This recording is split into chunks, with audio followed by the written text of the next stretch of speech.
All right, welcome back to Redefining Retirement. I'm Corey, and today I am with Fernando Labastida. Did I say that right? You got it. Okay, Perfect. all right. I hate, I don't want to butcher anybody's name, kick it out of thing, but Fernando's got a great story that I really wanted to share with you guys today. He was laid off, and he learned a lot from being laid off, and I can't wait for him to share that story with you. But before we get into it, I just want to remind everybody here, the reason I do this podcast is because, if you're a Gen X person, you just don't know where you're at, what you're going to do. Maybe you just got laid off. Maybe you don't believe that, you can change your life or change, your outlook, and you're stuck. I want to bring people on this show to show you that it is possible, because there's so many people out there that have reinvented their life, and that's what this podcast is all about. So if you want to stick around and listen to that kind of inspiration, motivation, and how to's, then make sure that you hit the like button, subscribe, and jump in the comments. Let us know what you're thinking. What are you struggling with? Maybe you have some ideas for other people. Whatever it is, jump in the comments. So with that, Fernando, tell me about yourself here real quick. Just give us Okay, a little cool. summary. Cool. So right now, I was laid off, like you said, back in November of 2023, what I like to call the AI apocalypse for content marketers, because I was head of content marketing for a pretty fast growth mid-sized company. I mean, we had gotten to a really large situation where we had printing facilities all across the United States and even Europe. They did digital printing for CPG packaging, packaging for foods and supplements, etc. So I got laid off. I know that some of the people in the company were starting to experiment with writing AI articles. I was doing that, but I got laid off. I think the company expanded too fast. But I also started talking to some fellow content marketers, some people who actually owned content marketing businesses, who were pivoting, who had seen a huge drop off in their clientele, et cetera. And, so I got laid off, and now that was 2023. I went to England right after I got right after I got laid off, because one of my best friends, long story, I lived for 7 years in the UK when I was a kid. One of my best friends from that time died of a stroke, and so I went over there, and it was kind of a great opportunity to kind of forget about everything, rethink my life, go hang out with the kids I hung out with when I was a teenager. And then now, fast forward to now, and there's a big gap there, right? November 2023 to October Yep. 2025. I feel like as though I'm really onto something. Um, that I'm gaining traction in the new direction that I'm going, and I can talk about all that, but let's get into it. Ask me the questions that Yeah. you want, and I'm an open book. Well, I'll tell you what. So like I said, you do have a great story, and you got great advice for people that are listening to this. People that are looking, for their next move. They want to stay relevant. Maybe they don't really know what the hell they want, but they know it's not what they're doing. But before we jump into that, I just like to get an idea or a sense of where you've come from. Like, what is some of your background as far as work and career, and like what led you up to where you were at when you did get laid off? And I mean, go as far back as you want. I'll go as far back. So I went to the University of Texas in Austin, go Longhorns. And I was my first job in college was working for a pizza place. That's too far back, but I just Oh, thought that was funny. it's always instructive, man. I worked in a bunch of restaurants starting out too, and those are skills that, believe it or not, you still kind of use, even though you don't know you use them. So I never Well, discount them. exactly. I don't, I'm trying to think about what skills I use, but I think it was like, because I was answering the phones and I was delivering pizzas. But my real first job out of college, I decided I was going to go get a master's degree because I didn't want to work. All the job options that were open to me after getting my bachelor's were dead ends. So I thought, oh, I'll just put it off another 2 years, and I got a degree in geography, believe it or not. Oh, But and so we had moved out to California in the late '80s, early '90s, and my first job out of university was selling in the ocean transportation industry because I moved down to LA, and LA is like the LA and Long Beach, two of the biggest ports in the world. Number one, number two in terms of shipping volume. Goods that come in through from the Far East, et cetera. And so I was basically a salesperson to driving around LA, talking to exporters and importers, trying to get them to book space on some of the vessels that we represented, right? So, and that was actually kind of exciting. Some of the stomping grounds that I would visit were ground zero for the LA riots of 1992, right? So South Central LA, that street corner that was that everybody saw from the helicopter camera, that guy getting dragged out of the truck. Those were street corners that I would drive around because some of these exporters had their warehouses in very cheap real estate. Anyway, so then I went back to Austin because I got a job selling welding supplies, believe it or not. And I was traveling all over West Texas and into Mexico. I'm completely bilingual. So I would, cross the border into Juarez, Mexico, or Nuevo Laredo or whatever. And then I would also go to Lubbock, Texas, and then Albuquerque. I was everywhere, just trying to sell welding supplies. But I sucked at that, frankly. But living in Austin in that time, mid 90s, et cetera, I realized that Austin was kind of like this epicenter of technology growth. So, everybody had their eyes on the Silicon Valley, but what little did everybody know was that Austin was also a big startup technology center. And that was around the time when the internet was starting to explode, 1995, 96. And so I started working. So I thought, I'm in Austin. Why am I selling welding supplies? I got to sell software. I got to get in, sell computers. So I bounced around from a couple of jobs selling hardware and software. And then I got my first start in marketing, working for a telemarketing company that specialized in doing lead generation for all the new crop of software companies that were popping up, that were feeding the dot-com boom, right? So we had clients as big as Microsoft, 3Com, and Cisco, and then as small as like my first client that I actually landed to sell, they hired our services to do lead gen was a company called Totally Hip Software out of Vancouver, Canada. Tiny little company, I think, with just a seed round of financing. So that was my start in marketing. So telemarketing, if you will, but still marketing. But I was still doing sales. And then, Austin had a bunch of startups, and I kind of bounced around from startup to startup. I'm not a newbie to layoffs. If you're in the startup software field, you're going to go through layoffs, especially if didn't work for, you know, uh, uh, Oracle or Salesforce or Facebook.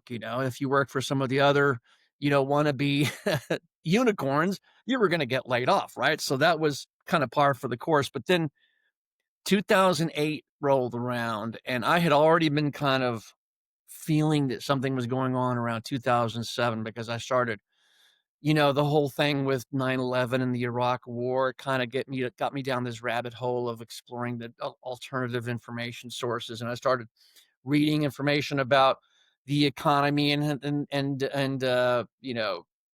et cetera. And so I kind of knew something was going on. And then sure enough, the Lehman Brothers fiasco and the real estate crash and the Great Recession. And I was laid off again in 2009, but not before I had started blogging. So in 2007, backtrack a little bit, I was selling for a software called Pervasive Software. So I was, trying to sell the software into, corporations, et cetera.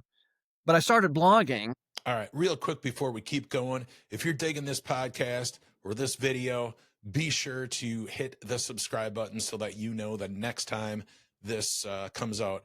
Also, check the description because I always drop a free resource down there. Sometimes it's the notes for the podcast, some of the stuff that we discuss in there. Sometimes it's a free tool. Sometimes it's a guide. I don't know. Just depends. But check down there and see what we got for you. And let's get back to the show. And I started blogging about, so this is back before the term content marketing even existed or was even popular. And I kind of already knew about the whole concept of content marketing because, content marketing is you share valuable information that normally people would pay money for you become ultra generous, kind of like what Robert Cialdini talks about in one of his books about, reciprocity, right? Yep. You give, and people then feel obligated to give you money in some way, shape, or form. So I was fascinated by that. And, having been a writer in college, because my first major was journalism, and then I switched majors. But I kind of took to it like a duck to water. And so I started blogging about the stuff that I was selling. And I didn't tell anybody at the company I was working for that I was doing that. I just decided to do it. And then all of a sudden, the next day after I published my first article, those are the days, the early days when you would publish a blog, and if you mention a company's name, they would get pinged. Okay. Yeah. No, I remember those days. Yeah. I You was remember those? right there with you. Yep. I'm totally remember that.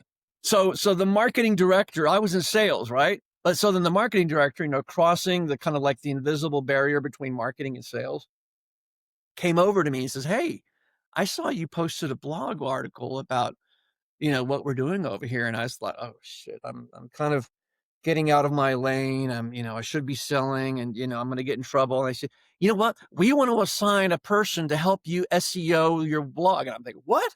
So they liked the idea, right? So so they started. And so it was weird because all of a sudden I was blogging and selling. And then I remember one of the sales directors was like kind of looking at me and making fun of me. I says, "Yeah, I don't know. He probably knew something that I didn't know, but he was like, yeah, you're spending all your time blogging, not enough time selling." Well, this whole story you got so many little instructionals in, takeaways in this little story because we talk about this all the time on this podcast. But like when Mike comes on, we talk about just throwing your skills out there, and you started building in public is how they'd say it today, right? Like that's how I started. I had a fantasy football blog for, a couple of years, and somebody where I worked, I was a mechanical draftsman. Somebody saw, they're like, "Oh, I see you're doing, and then I'm like, yeah, and I do Google ads too, like, and I built a couple websites, and they're like, "Oh, you should be in our marketing department." I'm like, "Oh, okay." Cause I thought I was like you. I thought maybe I would be in trouble for like doing all this stuff. And they actually thought it was, you know, a feature, So I'm like, all right. so, Oh, so it's cool. Yeah. very, very similar. And it reminds me too. Do you remember, what is his name? Jay something. He wrote Utility. Do you remember that book? Oh Utility. yeah, Jay Bear, utility, Yeah, Jay YO Bear. utility. Yeah. Yeah, and he had I think it was in that book where they had the story of the guy that had the pool company, like where he wasn't Yeah. getting any leads, and all he did is he just started blogging the answers to questions that customers had. And Yes. that's how he built up his blog, and it River blew City up his Pools. business. That So was one of my favorite case studies. I loved that case study. yeah, I use it all the time still to this day. So and how this relates to people listening to this, it's just like, what, find something you're interested in, just start doing it, like just do it in public so everybody can see it. It's just the way to go. It's so Well, many.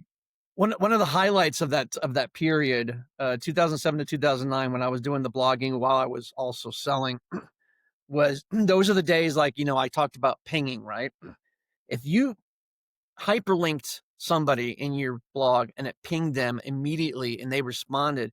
So I pinged salesforce.com. I pinged IT Business Edge, which is an online publication about, that covered technology developments.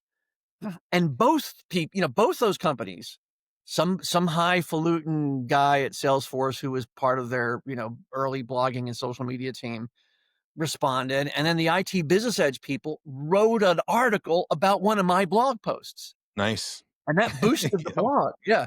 So, it was like, we don't have that kind of, immediate response anymore. Everybody and their dog is Yeah.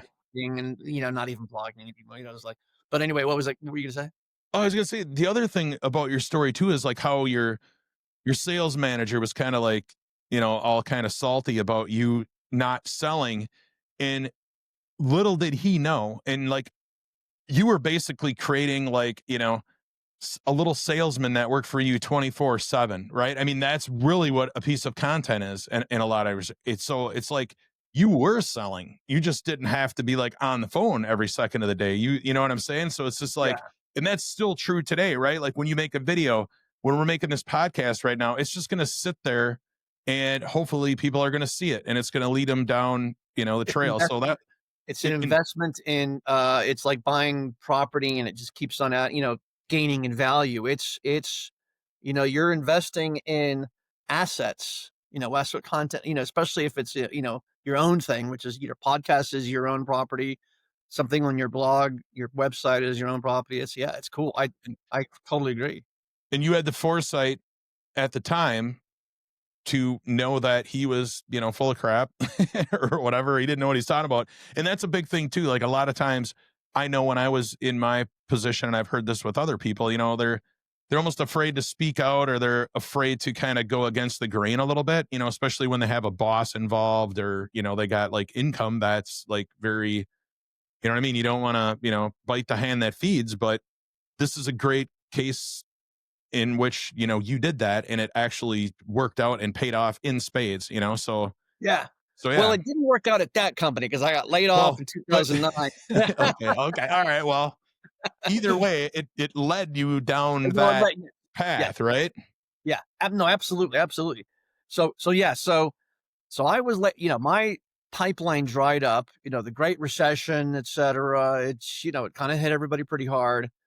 And I was laid off, my pipeline had dried off, and if you're a salesperson, you don't have a pipeline, you're pretty much dead in the water. Right. So, but then I decided, you know what, I'm not going to, I took some time to think about it. And, I thought, I don't want to get back into, I don't want another sales job anymore.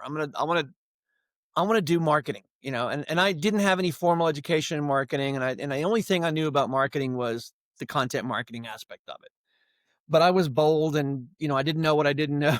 And so I started a blog, and this time I started a blog in Spanish because I thought, okay, I want to, I talked to a friend of mine and he said, look, there's this new crop of outsourcing companies from Mexico and Latin America. Because, normally you think about outsourcing, you think about India or Russia or, Philippines. But he said, hey, Fernando, you could probably try and help those companies get clients in the US, right? Because they could provide development services and they could do it for, kind of like the same price as India, but they're right here, same time zone. So I thought, okay, so I started a blog in Spanish, and I was pretty good at Spanish. And so, people pointed out a few grammatical errors I made, et cetera, but I started blogging about how to enter the US market. And I started, but at the same time, I was reading, I discovered the blog of a copy blogger by Brian Clark. Oh, yeah. Great one. And then I discovered Joe Polizzi and the Content Marketing Institute. Back then, he actually called it Junta 42. And then he pivoted and he renamed it. But as I was blogging, I was incorporated what I would learn in the blog posts that I would read from Brian Clark and Joe Polizzi and some of the other people, Michael Stelzner and blah, blah, blah, all that kind of stuff. And so I was learning. I had gotten a job as a stopgap measure that was paying me half of what I was making at my previous job, just to kind of, because I needed income. But I was doing this. I was building this very seriously on the side. And, LinkedIn wasn't what it is today, but I was using LinkedIn groups. I found affinity groups that were kind of in this whole nearshore outsourcing space. And so I would share my blogs there. I was starting to really get into Twitter because that was when Facebook wasn't even much of a thing back then. That was Twitter was the thing, right? You remember that? I do. Yeah. I got tons of followers from way back then that aren't really useful anymore. But yeah, exactly. Well, that's what I was doing. So I was building a following on Twitter. And then in Austin, there was, because of the Great Recession, a lot of people were being laid off. And then, the whole rise of blogging and Twitter and then Facebook, there started to be all these networking groups. There was the social media club. There was the social media breakfast. There was this thing called Blogathon that was an all-day event where people would gather on a weekend. And so I started networking with people here, learning by going to these events, meeting other people that were doing things. So we'd commiserate and we'd share best practices and tips. And I was pouring all that into my thing. And I got my first client from blogging, right? And it was there were an outsourcing company that did outsourced technical support, right? So they offered bilingual professionals in, across the border in Juarez, Mexico, for companies that needed, they didn't want to go to the Philippines or whatever. So they outsourced to my buddy's company, to my client's company.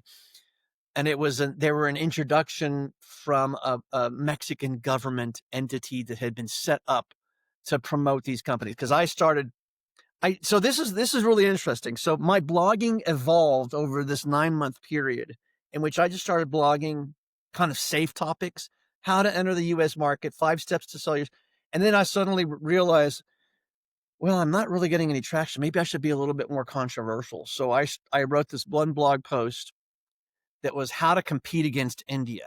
This is for Nice. this is, and I tried to get under the skin of these Mexican and Argentinian companies about how Indian companies are eating their lunch, and why aren't Mexican companies more successful than they are? And that really got people riled up. I got a whole bunch of comments on my blog post, and this guy from this Mexican government agency that had been set up to help Mexican software companies export abroad contacted me. He says, Fernando, I love what you wrote about. We're on the same page. I have some people I want to introduce you to, et cetera, et cetera. And so that kind of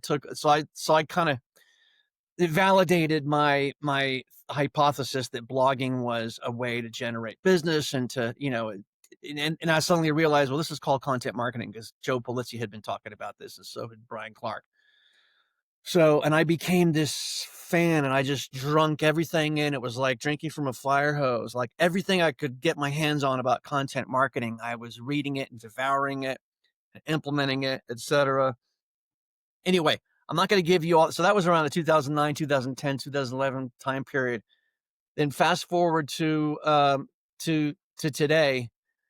Actually, no, I'm not going to fast forward. I'm going to say that I had gone from being a consultant, and then I got offered a job, and then I had gotten content marketing jobs. Then I went back to being a consultant or a marketing, thing. So I kind of bounced back and forth between the job and and freelancing or solopreneuring. That's kind of interesting because I'm like, ever since I left, it's like sometimes you're like, you go through these situations like, oh, maybe I should just get one position and I'll just ride that out. And I've been a Google Ads guy. That's like, I went down the Google Ads rabbit hole. Like you went down content marketing, I went Google Ads. And it's like, sometimes you're like, man, trying to spin a lot of plates.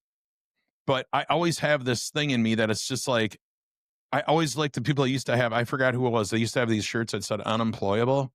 And I'm like, it really hurts at a at a deep level, me having to go work for somebody again. You know what I mean? And it's like, I don't mind if like I'm on the same level. Like for instance, we're partners or we're, but not like you're my boss and I'm your, you know what I'm saying? Like there's just something about that I can't do. So it's really interesting to me that you were able to just bounce back and forth like that. Like, I mean, I did have jobs, but I didn't usually take jobs in my specific field. Like when I had a downturn in my consulting business, I went and did like crazy different stuff, like, I delivered lumber a couple days a week or whatever. I did that. Really? And I delivered lumber for a while. I did something where I sanded doors and like edging and stuff like that for, and that was a rough job. And the guy was a snake, the owner. So I had to get out of there. Oh my goodness. I worked in I worked in a hoist company for a while doing that full time. And then the big kicker was like, I went and I saw an ad on Craigslist. And this is when I'm like, I'm kind of low at this point because I lost a bunch of clients at one time. Right. So I'm like, oh my God, I got to do something. I got 3 kids, I got a house payment, and I had to do something. Yeah. And I took this, I saw on Craigslist, somebody was looking for some website help at an RV dealership. And I'm like, I just called them up and I said, hey, I go, tell you what, I'll do your website stuff. That's not a problem. I see you got WordPress, whatever. I know how to do all that stuff. I'm like, and if you want, I noticed you're not running Google Ads. Why don't I do that for you? And I go, all I ask is that you let me understand how to do sales, because I knew that was a big point that was missing, or a big thing that was missing in my business, right? I just wasn't doing very well at sales, and I wasn't keeping the clients coming in. Yeah. So I did that for about 9 months, and it was like the light bulb went off. So I definitely know it. That was the only time that I was really employed since I left. And Right. it was rough. There was a rough couple of months sitting there, like working again for someone else. I didn't have control over my time and all that stuff. So it's interesting that you're bouncing back and forth. I guess Well, that's I why. mean, I had a very similar experience here because I'd had a couple of times when when I'd lost clients and, the mortgage and the kids. I had 3 kids, and then we had 4, then we had a 4th kid. And so where I was like, well, I got to get a job. I get something stable. But I should have been wearing that unemployable shirt because I realize I'm unemployable. Right. And, Yeah. when somebody would, I just, for some reason, I just don't do well with authority. I just, Yeah. And I always was. I mean, I don't want to say that I didn't do good with authority necessarily because, I was always, since I grew up, I was kind of a yes man. I always just kind of went with the flow. I didn't really do anything. I was in the military for a while. So it's like I can follow directions and I can be bossed around. It's not that. It's just that when the light bulb went off that when I first started learning about entrepreneurism and making money online, it was just like it just flipped a switch in my head that it's like, well, I just don't feel like I'm getting enough value working for someone else, if that makes any sense. You know what I mean? Like, I don't right. think that the ceiling isn't as high necessarily, like as it is by myself, and I think that's what eats at me the most. And there's also a little failure in there too, right?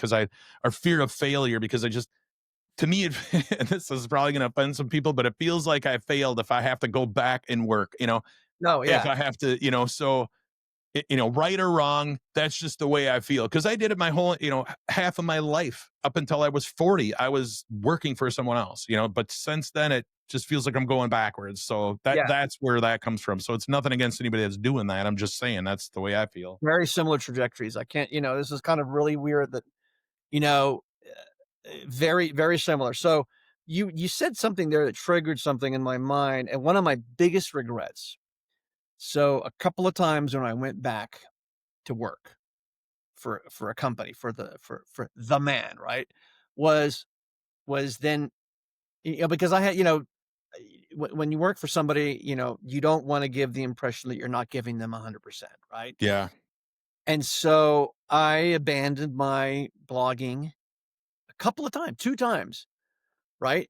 Because I said, you know what, I got to put 100% into my job. I can't be seen as having, divided loyalties, et cetera. And that is the biggest regret I have in my life, because I remember when I went to work for a company called Soft Tech. It's this huge outsourcing company out of Mexico with offices all over the world, including, their US headquarters is in Dallas, and they have a European headquarters in Spain. They're huge. And I thought, okay, I can't, I got to keep this job. This is a job I could possibly be for life. And I abandoned this blog that I was gaining traction on, because I didn't give it the importance that it deserved. I've, for some reason in my mind, my subconscious, and I think a lot of people do this, my subconscious said, well, your side project is just a side project. Your job is the real thing, especially because you got to feed the family, and all that kind of stuff. And I realized, no, that's the wrong attitude. Your thing, your creativity, because that's a result of your zone of genius. It's a result of your superpower, what I had been doing, because I'd gotten lots of good feedback on the stuff I was writing. People in my newsletter would respond to me and say, hey, Fernando, this is really good stuff. This hit me in the right way at this moment in time. I'd been getting good anecdotal feedback like that. And then to Yeah. just drop it like that. And I realized after 2 years of abandoning this, I really missed the window, because all of a sudden people who were starting to do the same thing that I was doing, and then they were way ahead of me. When I got laid off from that company and I was trying to revive my thing, I was like, oh my gosh, everybody has already leapfrogged me. And I've done the same thing. Serious. I mean, I've had a lot of times where I look back, hindsight's 2020, but there's a lot of times where I've seen it. And that's one reason I'm trying to get the word out on with this podcast and the content that I'm putting out there now, is because there's so many times I missed windows of opportunity because I gave up too fast. I gave up in the dip, as Seth Godin would call it, right? or I just didn't believe in that I could do that, or I was like, there was all kinds of different reasons or excuses sometimes that I would make up for myself. So I totally understand that, and that's like one of the biggest things people should realize. I mean, and you were basically building a resume live, right? Like, so you should just keep doing that, especially if you're getting traction. Keep pulling at that thread, no matter what anybody tells you. That's a great lesson too for people. Exactly. Well, and then can I talk about this book that I'm reading that I'm writing right now? So I'm writing my fourth book. Definitely.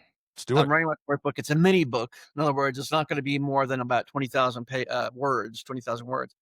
But it talks exactly to this topic, the topic of your podcast and what I'm thinking about right now, right? And that is, so a lot of us who are, Gen Xers and have had careers and have kids and, spouses and mortgages and car payments and all that kind of stuff, we can't go out there and do what the myth of the Silicon Valley 20-something entrepreneur, the Harvard educated, dropped out of college, got a monster round of VC funding, and then created a unicorn company. People like Mark Zuckerberg and Steve Jobs and all those people. And then there's a new crop of these. Well, these are just a tiny percentage of startups, right? And so I was doing some research for the book, and I think your audience is going to love this. Right. Are you in Canada or the US? I'm in the US. Some people would call it Canada because I'm in Minnesota, but that's a whole other. Because I heard a certain little inflection that I thought maybe was Canadian. That. So in the US, nearly 1 in 4 new entrepreneurs are in the 55 to 64 age group, and this is according to the Kauffman Foundation, right? And the numbers keep on going up. And this was actually, that was 22.8% of new entrepreneurs, up from like about 15% in that same age group in the 90s, right? And so the reality is that sort of Silicon Valley darling, the 25-year-old with the backwards baseball cap and the $1 million smile, who hacked his way to $10 million in 3 months while, doing a meditation residency in Bali or something. That's just, it's like the 1%, or no, even less, the 0.1%. The majority of them are us, right? Yep. So we're kind of the engine of this new entrepreneurial journey. And that's, and it's funny because I think you and I have a very similar missions. Brian Clark, he was the founder of Copy Blogger. He's talking about this group too, right? In his book and his new blog, further.net. Yep. I'm subscriber.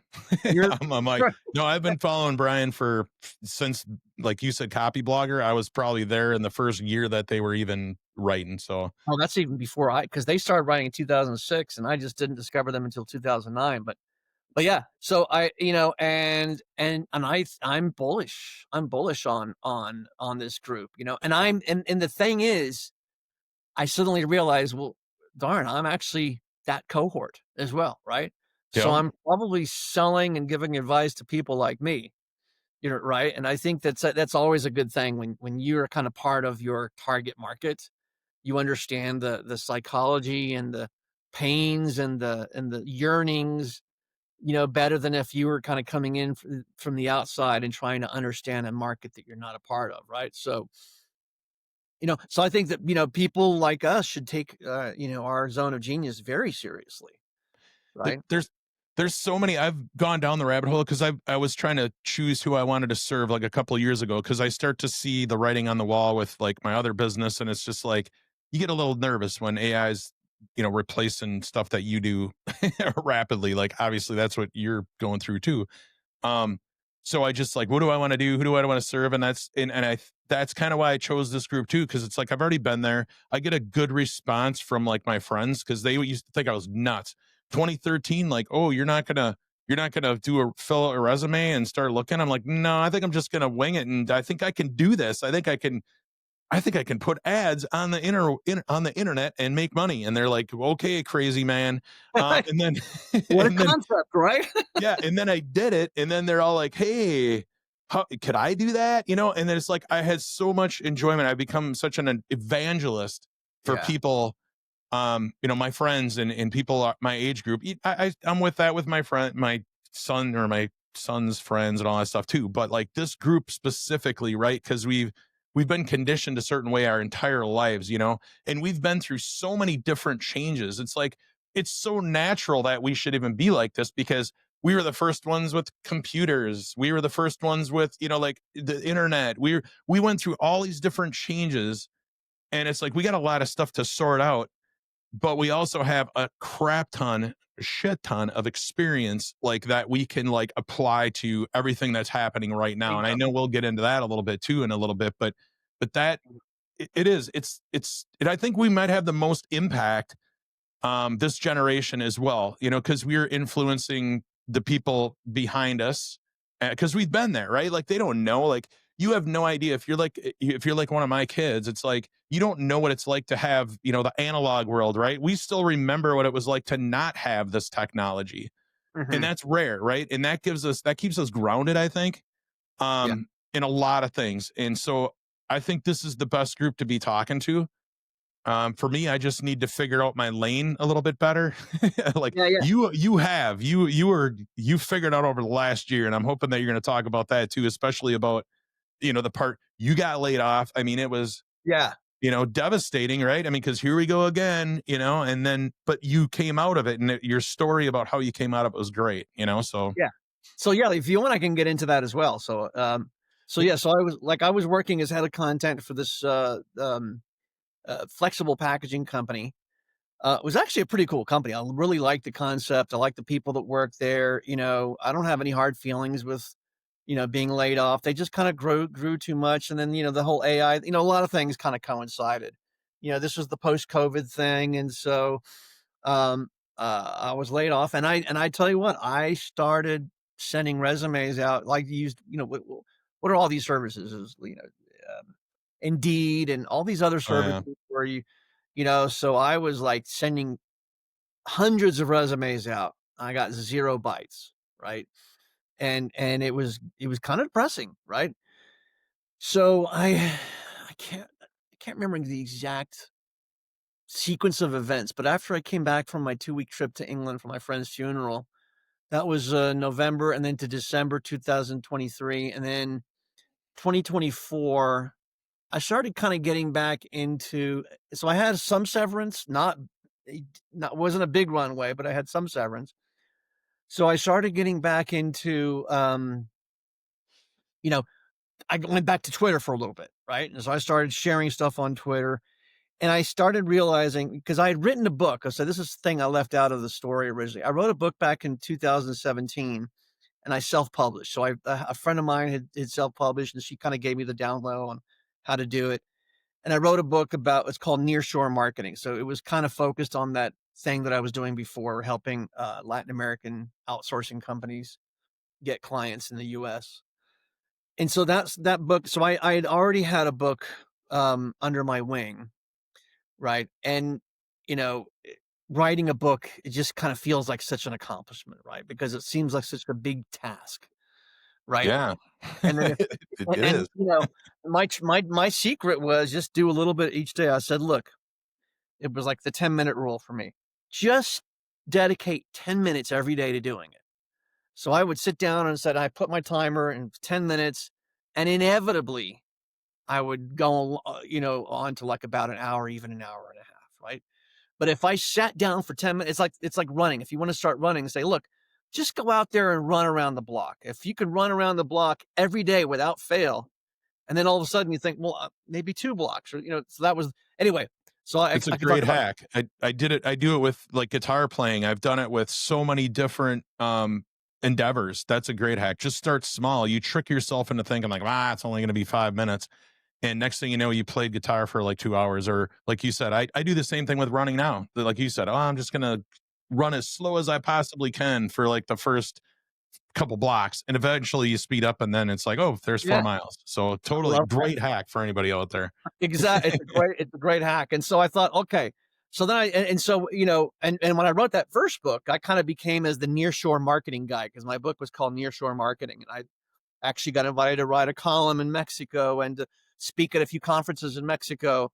And by the way, I just want to let you know, I'm completely bilingual because my father is from Mexico and my mom is a Texas girl from Dallas, Texas. So I'm kind of uh, a product of both cultures. And when I was a kid, my father and my mother would always take me to Mexico for the summer holidays because my father was a diplomat, and so we Hmm. would go back and forth, and so I kind of learned by immersion, and so I decided to take advantage of that skill, for my own purposes, and so I realized the power of the book, and so I thought, you know what, I'm laid off, I'm not getting any bites, I want to start, getting into entrepreneurship again. So I decided to write another book. It was actually funny. I was going to write a novel about a dystopian future where, fake videos tricked people into thinking that what the other side was doing was terrible, et cetera. It's not dystopian anymore. It's like it's not a real. dystopian future anymore. You predicted the future. Yeah, exactly. But then I kind of decided to pivot to a nonfiction book, and I had this insight. So do you remember back when HubSpot was just, coming into Oh yeah. being? And so, HubSpot, one of the biggest CRM software, digital marketing CRMs. Well, when they started out, the founders, Brian Halligan and Dharmesh Shah, they wrote a book called Inbound Marketing. Yep. Right. Very creative name, right? And it kind of laid out it was kind of like the Bible for inbound marketing. They kind of laid out the whole methodology and how to do it. And it kind of became the sort of like the cornerstone content for their blogs, for their podcasts, their YouTube videos, and then their conference, the inbound conference, right? So I kind of became fascinated and fixated on that concept, software company founders writing books. Then I realized the founders of Basecamp had written several books. One was called Rework, and then they wrote a whole bunch of other ones. Founders of Gainsight wrote a book called Customer Success. And, the reticular activating system in your brain starts to take over. When you see something, then you start seeing them everywhere, right? And so I decided to write a book about that, and I discovered the works of the Category Pirates. Yep. I'm also a subscriber. You're a subscriber, right? Yep. And Yep. so I interviewed Christopher Lochhead, one of the main Category Pirates, about this, because what I suddenly realized, and I was like, wow, this is a huge insight, is that you can write a book. If you're a founder, a company founder, you can write a book that essentially creates a new category out there, right? So that's what the guys inbound marketing, they didn't really invent anything new. They just kind of gave it a new name and a structure and a home base. And yeah, I think I I was know going what to say, you mentioned Joe Pulizzi. He did the same thing with the content marketing, right? I mean, he created a category of one. I mean, it you did. really, there's a million examples. We could sit here all day. There's stuff that's not even marketing that you can point to, right? Like Red Bull, that's Yes, like they created a category, they, so they absolutely tons of did. them. Yeah, the energy drink. Well, not energy drink. It was kind of like the energy soap. Anyway, because yeah, but yeah, they created a whole new category of weird tasting energy drinks. And then, but I was looking at it in the tech industry, but I realized, yeah, it's bigger than tech, right? So I sort of love this concept of if you can write a book, you can kind of start a new category. And so I wrote about that. It was called the Startup Book. And the Startup Book was write a book, design a category, right? And I started tweeting about this, and I had already seen that people who write books start to talk about their book beforehand to kind of generate buzz. And so I started doing that on Twitter. And then a guy that had from Mexico that had an outsourcing company, he had downloaded a free ebook that I had created back in 2009. Right. So now we're talking 2024 last year, or no, 2023. Yeah, 2024 last year. I started tweeting about the book that I was writing. And then this guy who had known me ever since 2009 and had downloaded my free ebook, and he kept it on his hard drive for 15, 16 years. Yep. And he said, Fernando, I downloaded your ebook, the 5 steps for entering the US market. And I suddenly realized, oh shit, I wrote that 15 years ago. I completely forgot about that. He says, Fernando, I think I'm ready to hire you. And so I started talking to him about something. I'm not really in that business, but I'm doing these new things now called startup books. I'm ghostwriting. I hadn't really, because I had not ghost written a book for anybody yet. But you learn a few things when you're Fake in it till sales. you make it. Yeah, Fake it till you exactly. make You learn a few things it. when you're in Yep. technology sales, especially because in technology sales, the whole vaporware is a thing, right? You talk Yep. about your software as if it's already there when it's really still in production or whatever. So I said, yeah, this is what I'm doing now. And he says, okay, sold. And so I actually got my first client with my new direction. And I said, look, I use AI to help because I was kind of starting to get into AI at the same time. Oh, there's so many details I'm leaving out. At the same time as I was doing all this, Corey, I had started a meetup group in Austin, right? Mm. Because I had actually, back in 2010, I started a meetup group called the Content Marketing Meetup Group in Austin. So I started one called the Marketing Automation and AI Meetup, because I realized if you could start a meetup group, you could start networking with people in the space and start learning about it and start inviting guest speakers who you can learn from, and you give them a forum, right? So I've been a little bold in kind of doing things that normally people would shy away from, because they think, oh, that's, who am I to do this? And I still think, who am I to do this? But I'll do it anyway. So I had already been starting immersing myself into AI, and I had already started experimenting with AI and using my own voice, training it on my voice. I took a free course with a guy who talked about writing a book with AI, and how you can totally tell AI to write in your own voice, and you give it examples, etc. So it doesn't sound like that horrible AI language, you know, so I said to my clients, so look, we're going to use AI to do this so that it's faster and it's cheaper for you. They said, okay. So I interviewed him. I set up a series of 10 interviews to basically, because he already, and this is so serendipitous, Corey. I told him my new direction that I was going in, writing books, because he wanted help with getting his first US client. But he had already been thinking about writing his own book anyway. I think a lot of people already think about writing books, right? They have a book in them. And he had an outline that he had written. So he was already thinking about a book. And so it was just kind of like divine timing, or the universe, deciding to put people in your path. So he said he already had an outline. He sent it to me, and I said, man, this is good. This is detailed stuff. So all I did was I used Riverside, like we're using right now, to interview him, get all the raw material for the book, and then I trained. I set up. Actually, this is even before custom GPTs. Yeah, this is before. But what I did was I created a bunch of prompts from this free course that I had taken about, restructuring the raw content from the interviews, from the transcript from the interviews, using his voice, and I fed it the outline, and it was a lot of trial and error, because that was before the algorithms, before ChatGPT 5, before Claude 4.5 or whatever, so you had to really kind of go back and forth, and it was almost as time consuming as writing it yourself, right? Because it would come up with a bunch of crap, and then you'd have to go back and do it again and start a new session. And I was kind of pulling my hair up, but that was the early days. Yep, been there. Yeah. But we came up with a really good manuscript, and I had to go in there and just do a lot of human editing, right? Because I'm thinking, this doesn't read well, or this repeated exactly the same stuff from the previous chapter. So I had to go in there and just do a lot of quality control for the book. But that was my first taste about it. So then I started going on LinkedIn. I saw, you know what, LinkedIn, I started seeing that LinkedIn was kind of like the place that was sort of picking up the slack from Twitter when Twitter started going to hell in a handbasket, and so I started talking about, ghostwriting, and then I started trying to build a funnel, right? And so I actually built a website. I built this funnel, and I was doing webinars, right?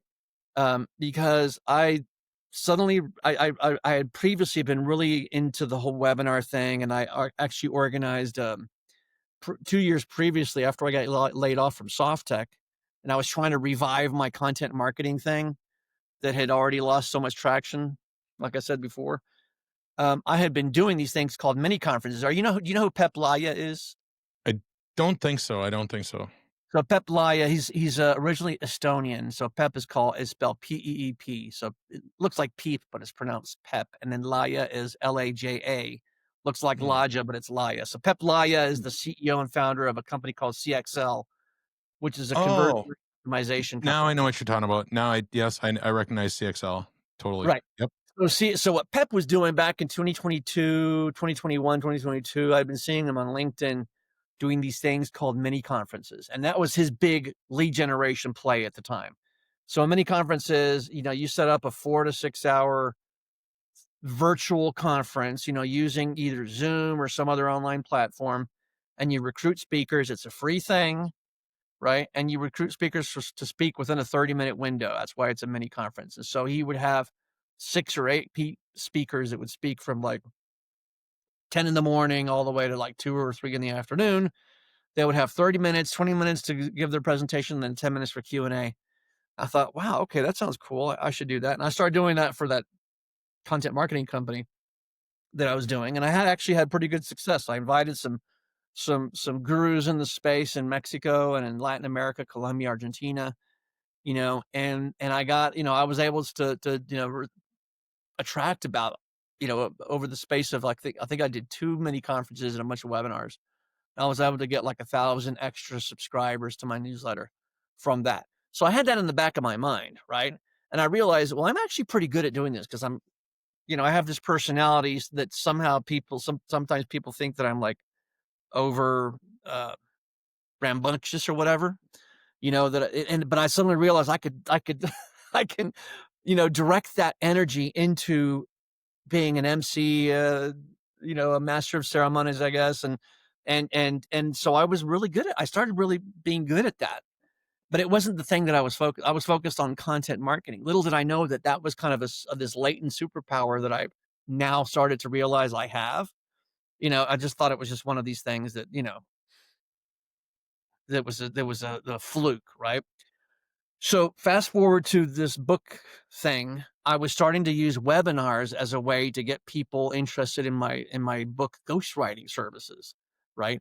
And in writing startup books. That's what I call a book where you write a book to design a new category, coin an industry term that you can own, et cetera. It's a very kind of particular twist on business book writing. So I set up a couple of webinars. I started posting about it on LinkedIn. Then I got another client that way too, who sort of entered my funnel, and he hired me to do a book. And we're right now. So that was a year and a half ago, and just barely right now we're getting the book out there. It became a bestseller in the pre-order space. I hired a friend of mine, Chris Stanley, to do the promotion, etc. So I started going down that rabbit hole. Actually, it's not a rabbit hole. It became my whole thing. So in 2024, and I finally published my book in June or in July. It was called The Startup Book, how to become a thought leader. And I forgot what the name of the book is. It's my own book, for goodness sakes. Okay, so the book is called The Startup Book, how to write a book that designs a new market category and positions you as the leader. It's the subtitle is a little bit of a mouthful. So I published that. I was actually able to get a bunch of people to come up to register for a launch event that I create. So there I go. Events coming back into my life, becoming a pattern. I just didn't see it back then.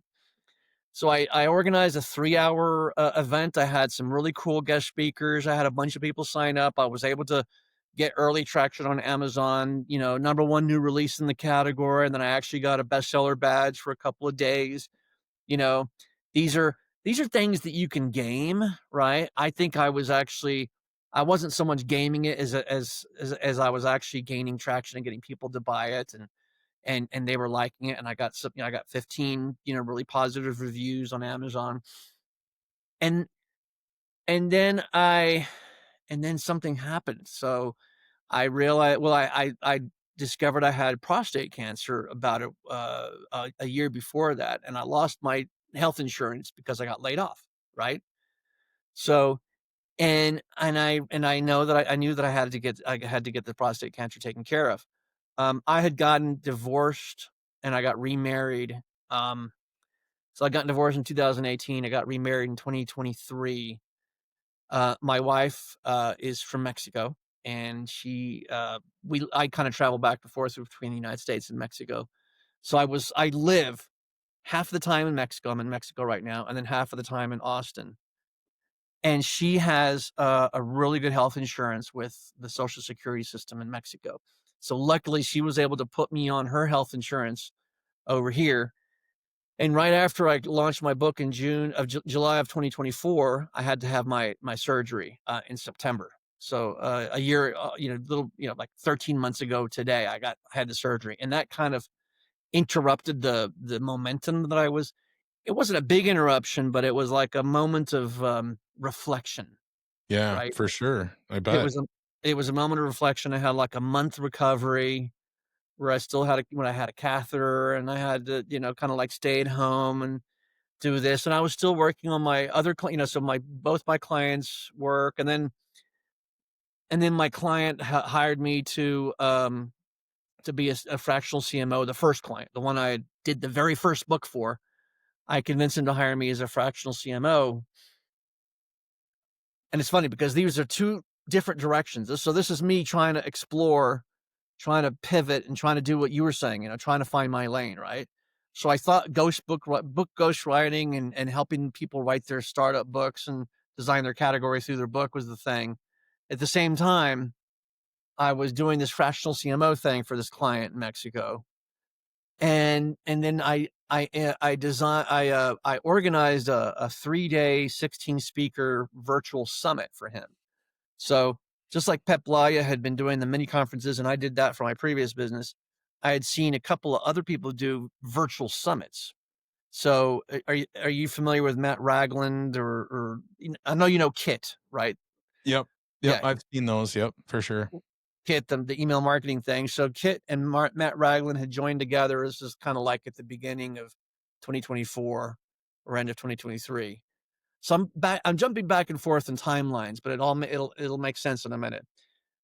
So while I was helping my client with his book, I participated myself. I became I registered for this free 5-day virtual summit called the Hey Creator Summit. And they used a platform called StreamYard, and they recruited 20 speakers. They had thousands of people register, and it was just this amazing thing of all this free education from these, top gurus in the content creator space, including Daryl Westerfelt and Nathan Barry, founder of Kit, etc. So I thought, well, that was fascinating. That was really cool. And it was, and I realized that this free summit was a launch event for a brand new service called the Creator Marketing. It was like an online course membership group called the Creator something something, right? It was so this huge undertaking, 5 days, 20 speakers, using StreamYard, etc., was this launch event for this new company, right? So they were able to get in one fell swoop thousands of people registered for this, online course. So anyway, I kept that in the back of my mind. It was in my subconscious. I was helping my client write his book, and then I convinced him to hire me as a fractional CMO. This is all leading up to my surgery. Okay. And then I suddenly realized that as a fractional CMO, the things I was suggesting to them weren't working. So I suggested that we do outbound cold email. We hired this girl from Argentina to send emails of herself. She's very attractive. So she would send selfie videos to prospects, and the prospects would say yes, not because they were into the message, but because they wanted to Yep. talk to her. It's like, yeah, and good lesson there. Well, exactly. And then those deals turned into nothing. There were nothing. But so we tried the outbound email. We tried doing social media content, right? Nothing. I mean, nothing was moving the needle. And then all of a sudden I remembered about this Hey Creator Summit, which it was just a 5-day version of the mini conferences that I had already done anyway, that, the Pep Laya had started doing for his company. So I said to my client, I said, look, while we're getting your book worked on and we perfect it, and while we're trying to generate leads for you, and, you hired me as a fractional CMO, I need to produce results.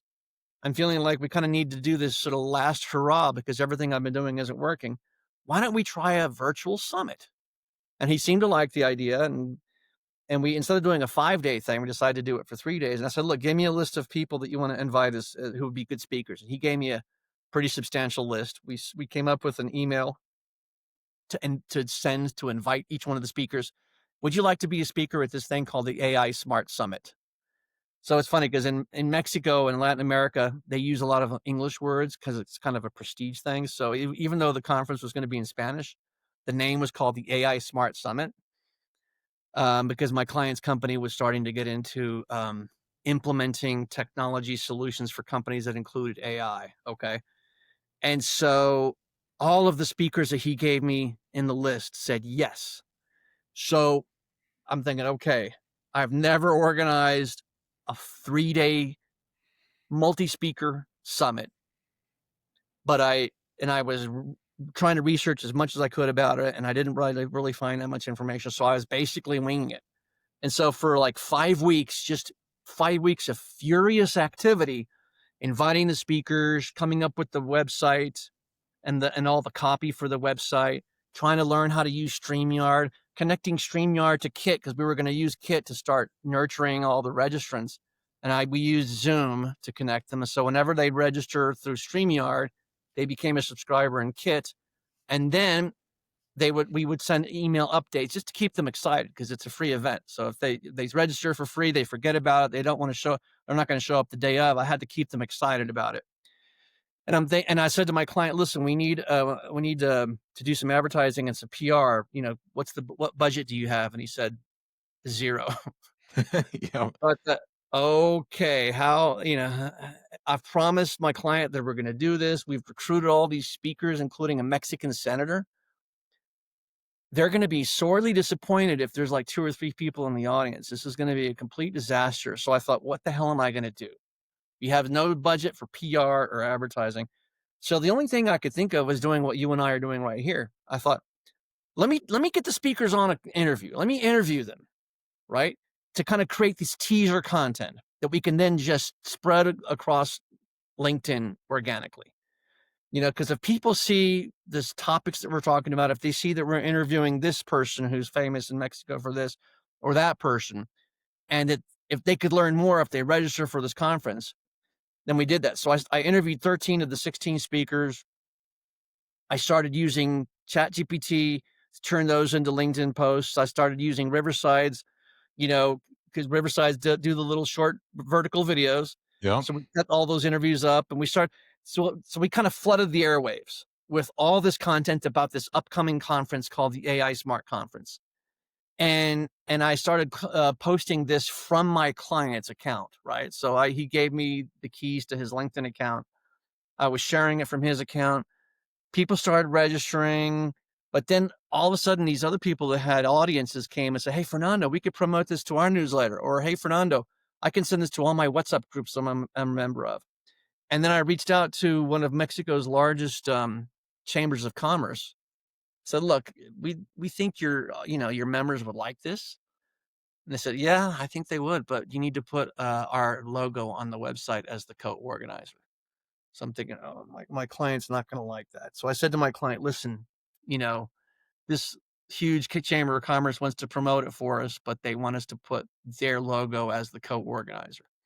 I said, let's do it. So we got one of Mexico's largest chambers of commerce to promote the hell out of this conference to all their members. And from something that I thought we were only going to be able to get maybe 200 or 300 registrations, we got 904 people registered in just 5 weeks' time. And it was a successful summit. I learned how to do all the graphics with StreamYard because you can create your own graphics, key graphics and lower thirds, and then you do these engagements. And I kind of became and my client was really, really happy with the end result. He went from 0 database to 904 people registered. And that was in November 4th through November 6th. I mean, September 4th through September 6th. And then September 25th, I went under the knife and had my prostate surgery. And then kind of like everything was on pause. But I had written the book, and then I was writing 2 books for 2 clients. But at the same time, I did this summit.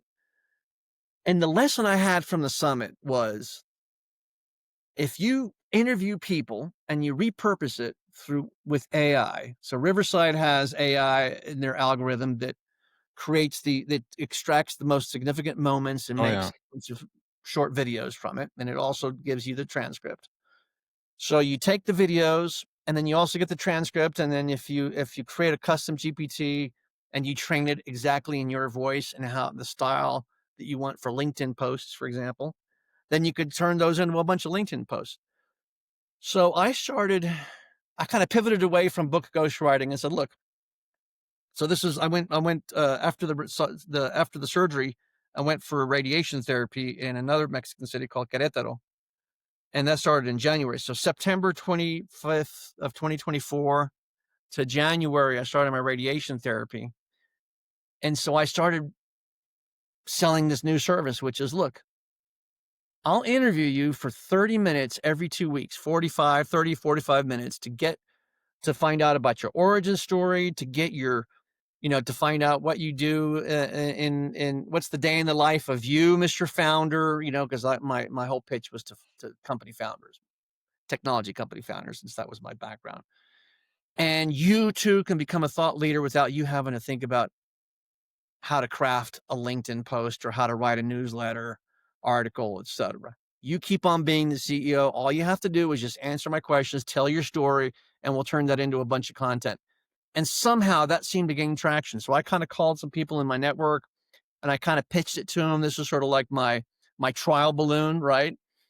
And pretty quickly in a 2 or 3 month period, I got 5 clients that, and that was after a very low point, because in January, I was in this city getting my radiation treatment. And I had another client that I had been working with didn't pay me. And so I was broke. And it was a very low point for me. I felt very kind of depressed, kind of desperate, kind of like, what do I do? What am I Yeah. going to do? I Been actually there. I had to actually go to a friend of mine with a successful marketing agency and said, listen, can you help me out here? He gave me some money and I'm forever in his debt.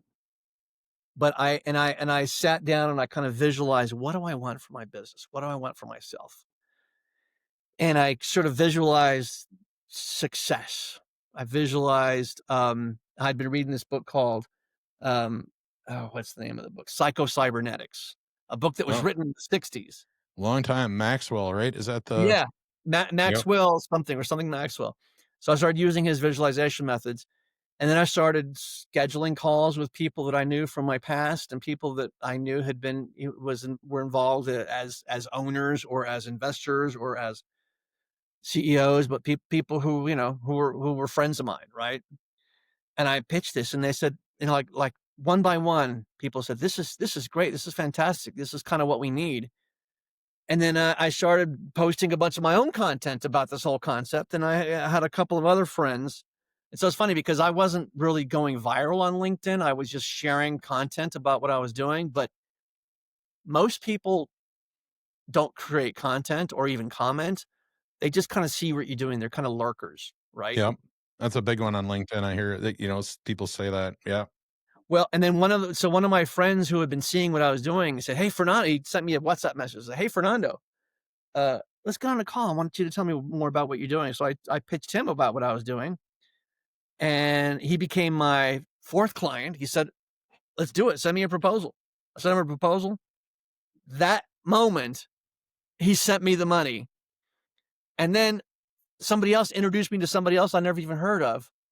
And I pitched him and he became a client. So very quickly in the space of about 2 or 3 months, I went from being completely broke to like doing really well, doing this whole,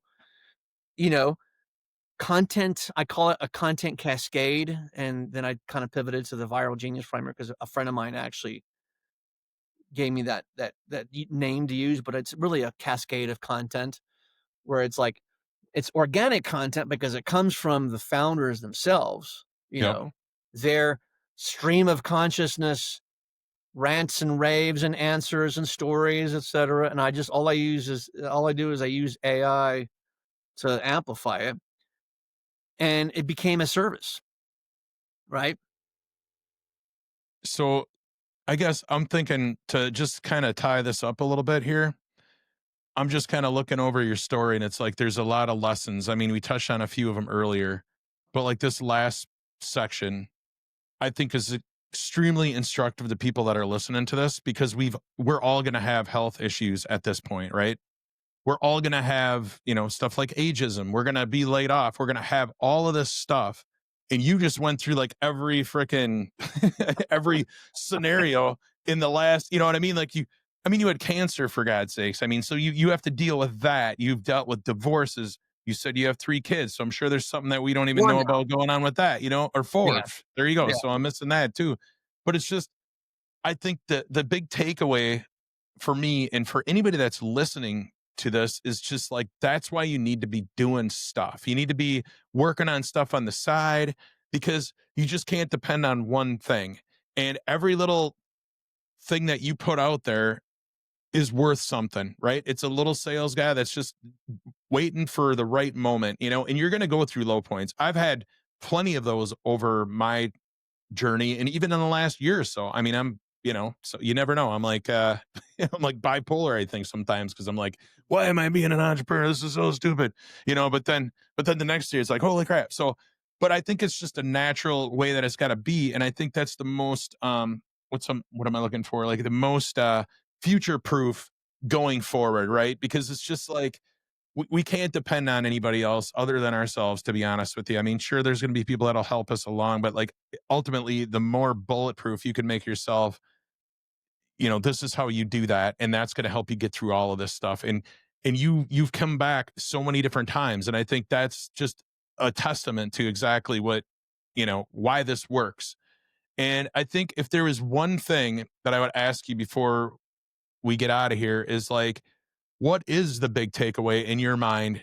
Like all the stuff that you learned, what's the biggest piece of advice you can give to, 40, 45-year-old guy, gal, whatever, that's kind of like doesn't know what they're doing, or they don't know what to do next? I mean, what is that piece of advice?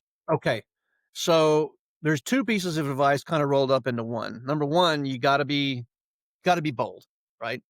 And one of the things that I have learned is that so many of us, and me included, in fact, maybe even me especially, undervalue ourselves.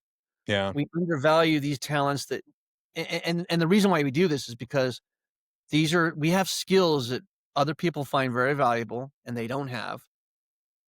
But to us, they're normal. To us, you're just, it's just a thing I do. It's like, it's not a big deal. It is a big deal, right? Yeah. So being able to organize an event, being able to speak in public, I'm actually pretty good at that, and being able to write in a compelling way, these are things that I have in combination. So there are some people that are writers, but they're very, shy and they don't want to speak. And there are people that are good speakers, but are not good writers. And there are people who can only speak one language or another, right? I have this sort of unique combination of things that I like have become my superpower, right? And everybody has this. Everybody has this sort of, that's the one thing that AI can't take away from us, is that combination of skills that we have to recognize. We have to kind of do this self-analysis. We have to take a step back, breathe, don't respond to emails or social media stuff. Just have this time for ourselves to really analyze, what am I damn good at that nobody else can do, right? Number 1. Number 2, you got to create your own category.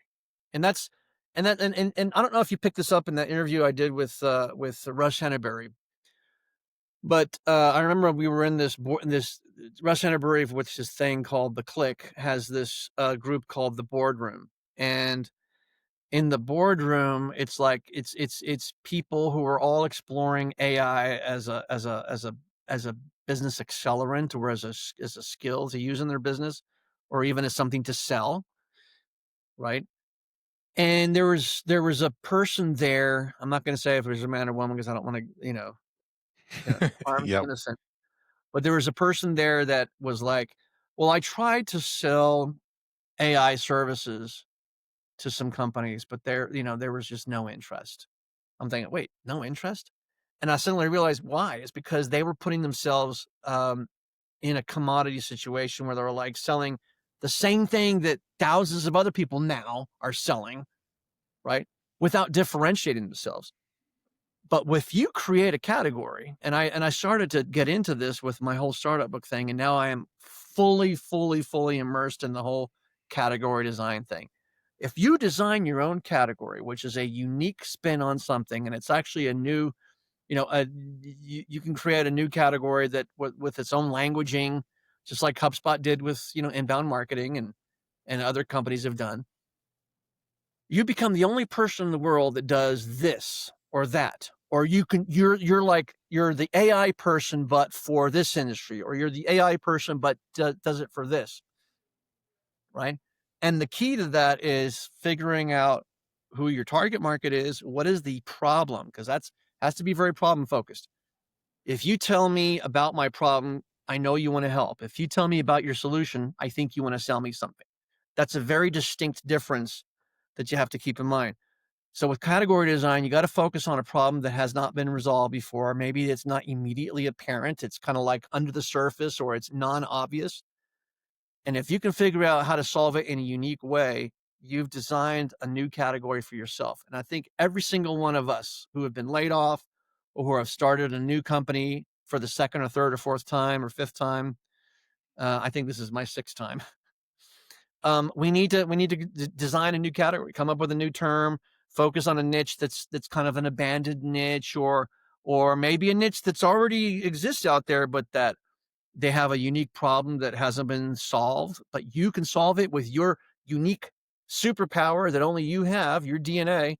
Then you can go to town and market the hell out of that. And I think that everybody has the potential to identify what are their superpowers, and then how they can apply that in a way that creates a category of one, come up with new vocabulary, like go and look at this guy on LinkedIn called Chris Stanley. Chris Stanley is the mini book guy.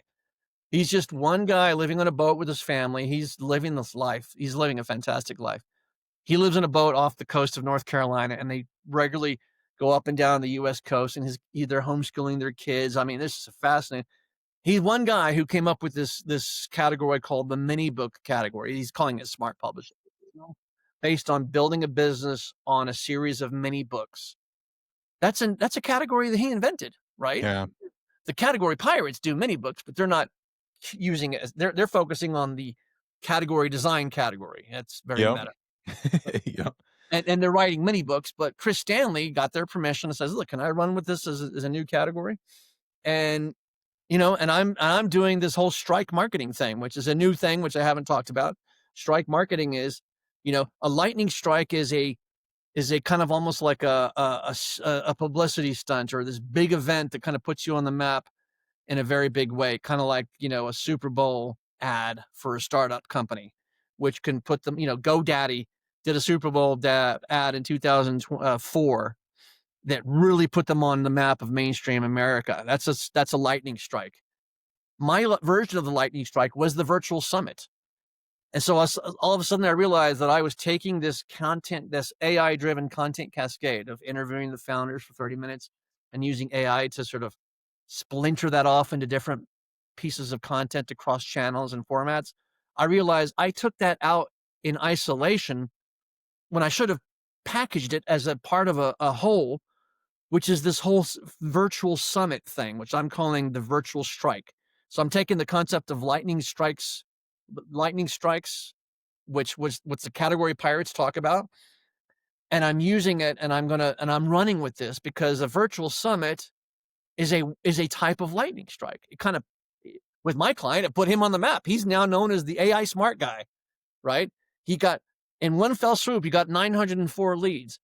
And so now that's what I'm focusing on. If you are working in obscurity, if you're grinding away on LinkedIn or on your newsletter and you're not getting any traction, do a summit or some kind of a lightning strike, but do it.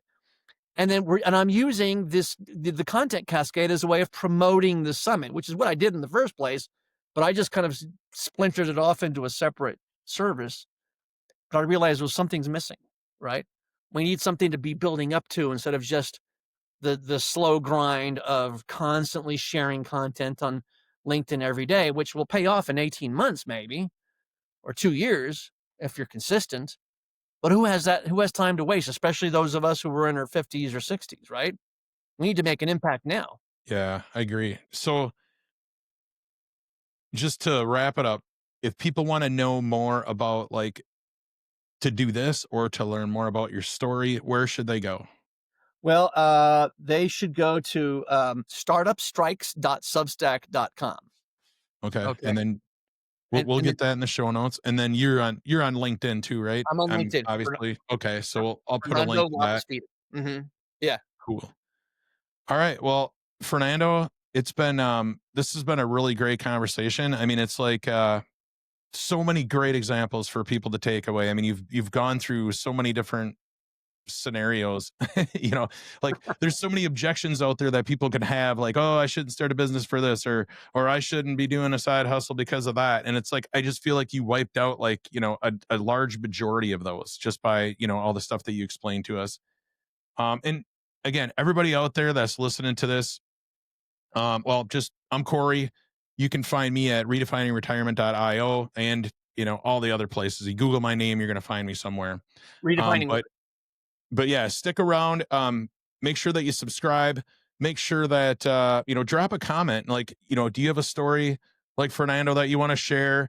Is there something you want to know more about that we talked about on this particular podcast? I mean, just drop it in the comments. Send us an email, and there's my alarm for my next meeting. So there you go. Live. See, this is all kinds of stuff going on. So all that said, I'll have all that stuff in the show notes. Check that out. And as I say every time when I'm leaving the podcast here, I just want to thank you for hanging around, for listening, because there is so many things going on out there. There's so much attention on so many different things. And you took a couple, you know, you took an hour to spend with us. And that's like, just want to show my gratitude and tell you how much I appreciate that. So thank you for listening and have a good rest of the day. Talk to you. Take it easy.